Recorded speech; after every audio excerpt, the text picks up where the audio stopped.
আপনার ঘরে যদি ১ কাপ ময়দা ১ মুঠো তিল থাকে আপনিও বানিয়ে নিতে পারেন এই মজাদার নাস্তাটি। এই নাস্তাটি বানাতে বেশি সময় লাগে না, তাড়াতাড়ি হয়ে যায় এবং কি খেতেও ভীষণ মজা লাগে।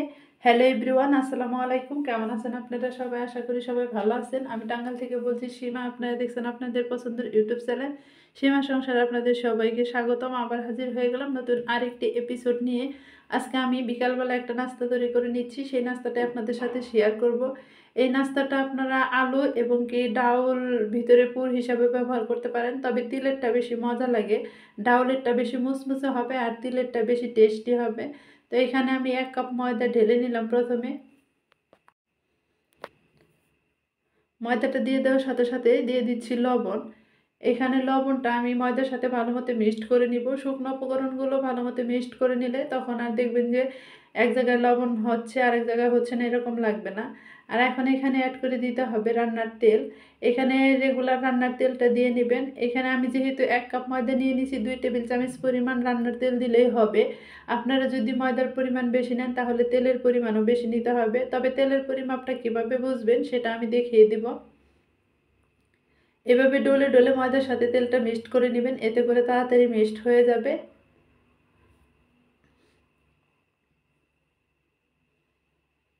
এই তো মিক্সড করে নিলাম। আর দেখেন এই যে ময়দাটা এরকম ভিজা ভিজা ভাব আসছে।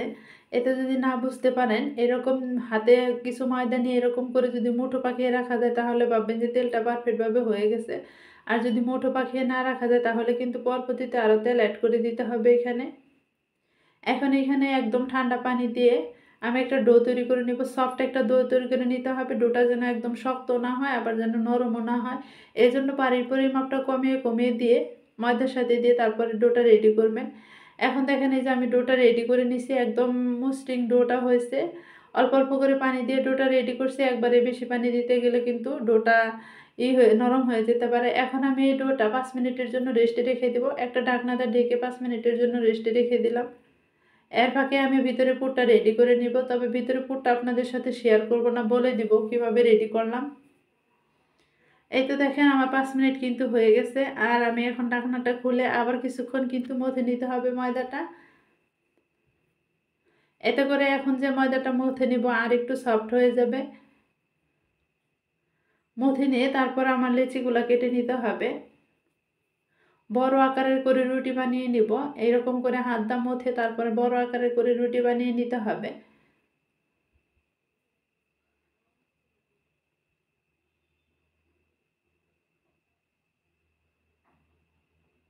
এই তো দেখেন আমি ভালো মতো মথে তারপরে যে রুটিটা বানিয়ে নিছি। আর রুটিটা দেখেন কীরকম পাতলা করে বানিয়ে নিছি। এরকম পাতলা করে বানিয়ে নেবেন, একদম মোটাও না আর একদম পাতলাও না, এরকম করে রুটিটা বানিয়ে নিতে হবে। এখন আমি এই রুটিটা একটা বাটির সাহায্যে কেটে নেব। আপনারা চাইলে যে কোনো কিছুতে কেটে নিতে পারেন। এরকম করে বাটিটা রেখে তারপর কেটে নিতে হবে। হাত দিয়ে চাপ দিলেই কিন্তু অমনি কেটে যাবে। তারপর কেটে নেওয়া অংশটুকু উঠিয়ে নিব। এই তো দেখেন এই যে আমি কেটে নিছি, কেটে নিয়ে অংশটুকু উঠিয়ে নিলাম। সবগুলো আমি এইভাবে কেটে নিব।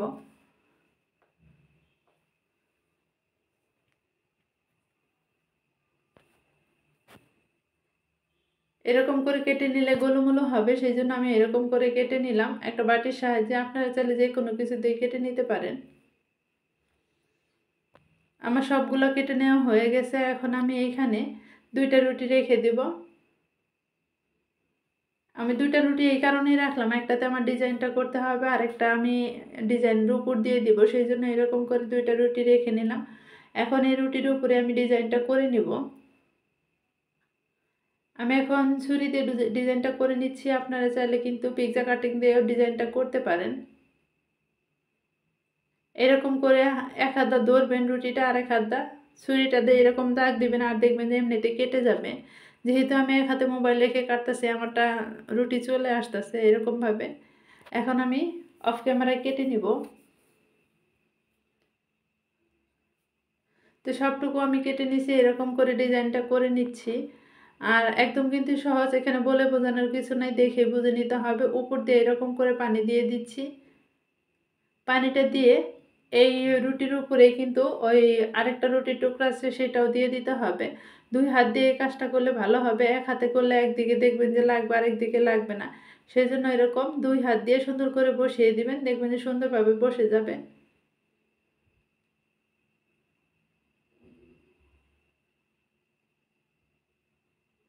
এই তো আমি এভাবে বসিয়ে নিলাম, বসিয়ে নিয়ে এখন এর ভিতরে পুরটা দিয়ে দিব।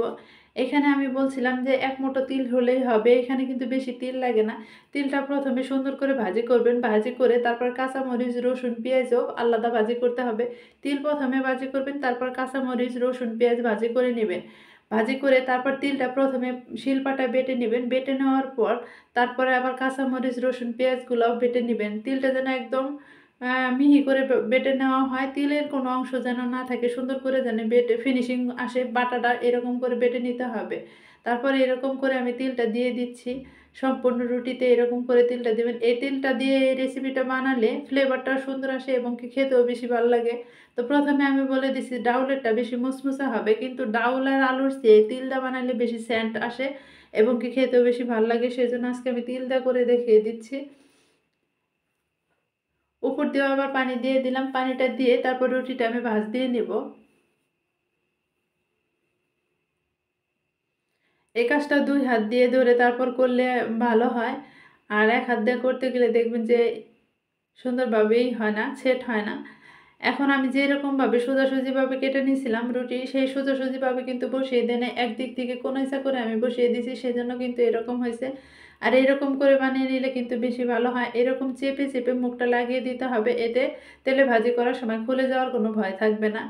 এরকম চেপে চেপে লাগিয়ে দিলাম। এখন আমি চতুর্দিক দিয়ে কাঁটা চামচ দিয়ে একটু এরকম করে দিয়ে দিচ্ছি, এতে করে ডিজাইনটাও সুন্দর আসবে আর মুখটাও সুন্দরভাবে লেগে যাবে।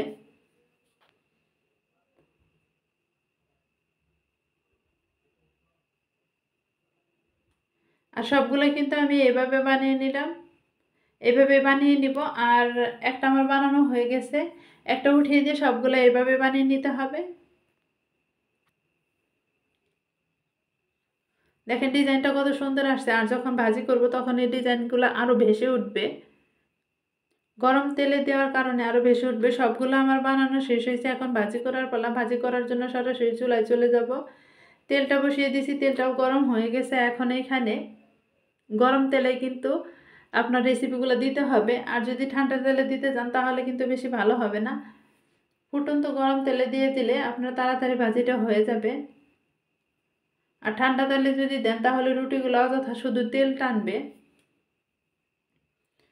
এই কাজটা আস্তে আস্তে করতে হবে। আর এখানে যেহেতু গরম তেল, যদি আমি তাড়াহুড়া করে দিতে যাই তাহলে শরীরের তেলটা ছিটকে আসতে পারে, এজন্য আস্তে আস্তে এখানে দিতে হবে।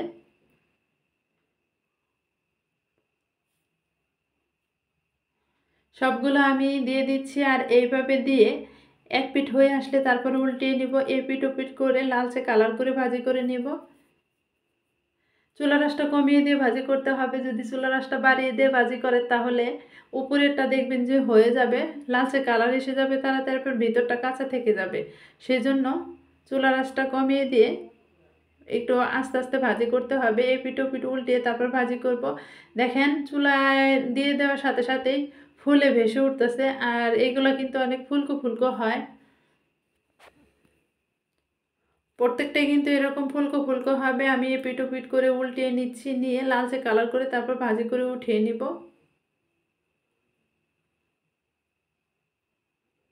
দেখেন আর ডিজাইনটাও কিন্তু তেলে দেওয়ার সাথে সাথেই ভেসে উঠতেছে, সবগুলা ডিজাইন কিন্তু দেখা যাচ্ছে। এখন আমি উঠিয়ে নিব, যেগুলা হয়ে গেছে সেগুলো উঠিয়ে নিব, আর সবগুলা এরকম করে ভাজি করে নেব।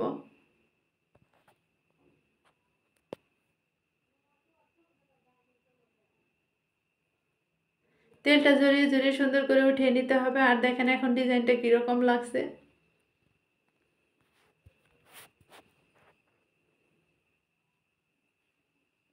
সবগুলো আমি উঠিয়ে নিছি, আর আমারটা কালার এরকম আসছে, দেখতে যেরকম সুন্দর লাগতেছে অবশ্যই কিন্তু খেতেও বেশি ভালো লাগবে।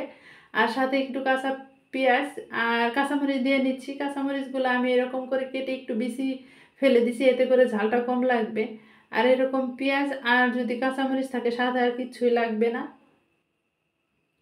এরকম করে পরিবেশন করে নিলাম। আর ভিডিওটা ভালো লাগলে অবশ্যই কিন্তু সাবস্ক্রাইব করবেন, আর কমেন্টের মাধ্যমে জানাবেন আজকের নাস্তাটা কীরকম দেখা যাচ্ছে আপনাদের কাছে। অবশ্যই বাসায় তৈরি করে খাবেন, আর কমেন্টের মাধ্যমে জানাবেন যে নাস্তাগুলো খেতে কীরকম লাগে। সামনে কোনো ভিডিও দেখতে চাইলে অবশ্যই কমেন্টের মাধ্যমে জানাবেন। আপনাদের সামনে আমি তুলে ধরার চেষ্টা করব। তবে সবাই ভালো থাকবেন, সুস্থ থাকবেন। আসসালামু আলাইকুম। আল্লাহ হাফেজ।